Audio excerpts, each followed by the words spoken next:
Tautišką giesmę, tiesa praleidę vieną jos posmelį, Lietuvos liaudies partijos atstovai patvirtino savo įstatus ir pakeistą pavadinimą. Iš pradžių Kazimieros Prunskienės kuriama partija ketino pasivadinti Lietuvos liaudies sąjunga, tačiau paaiškėjo, kad šį pavadinimą yra rezervavusi Gedimino Vagnoriaus vadovaujama Krikščionių partija. Pakeitus pavadinimą ir ištaisius Teisingumo ministerijos nurodytas klaidas, Prunskienė partija ketina registruoti jau pirmadienį.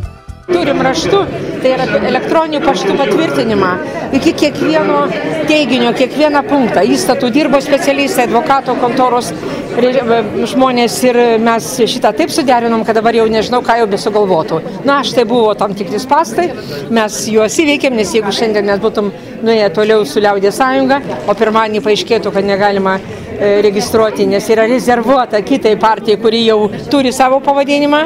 Nežinau, ar mums būtų pavykę įtikinti. Ekspremjerės kaltinimus sabotažu Krikščionių partijos vadovas vadina pačios partijos aplaidumu ir tikina taip geidžiamą pavadinimą rezervavęs dar prieš 2 metus. Taip daro visos partijos ir taip turi daryti bet kuri kita, kuri nori naujai įsisteigti.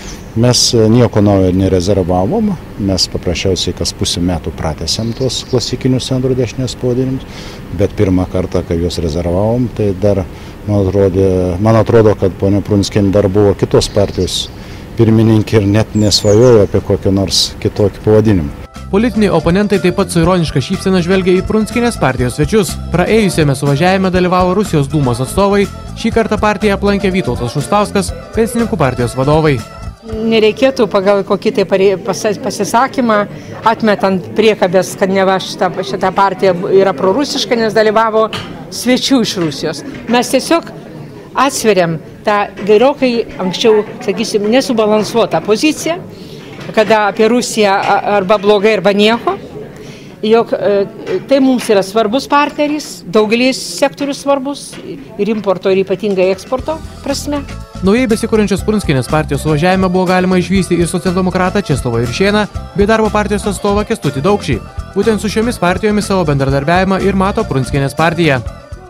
Buvusiai ministrai pirmininkai Kazimierai Prunskienei tai jau 5. partija. Politologų teigimu šiemet prieš savivaldos rinkimus kaip niekada aktyviai reiškėsi buvusios politinės gretinėlės atstovai, tačiau jiems didelė sėkmė neprognozuojama.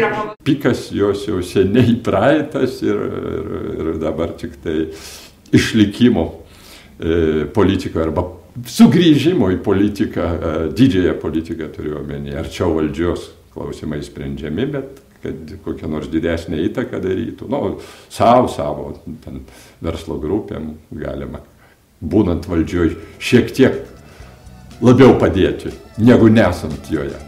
Aktyviai į valdžios olimpą bando grįžti ir kiti praeitėje politiniam elitui priklausę veikėjai. Naujosios sąjungos vadovas Artūras Paulauskas po savo vėliavą renkantis parašus referendumui surengti, bei ekspremjeras Gediminas Vagnorius po savo sparnu paviliojęs Aleksandro Sacharuko Seime vadovaujama Krikščionių frakcija.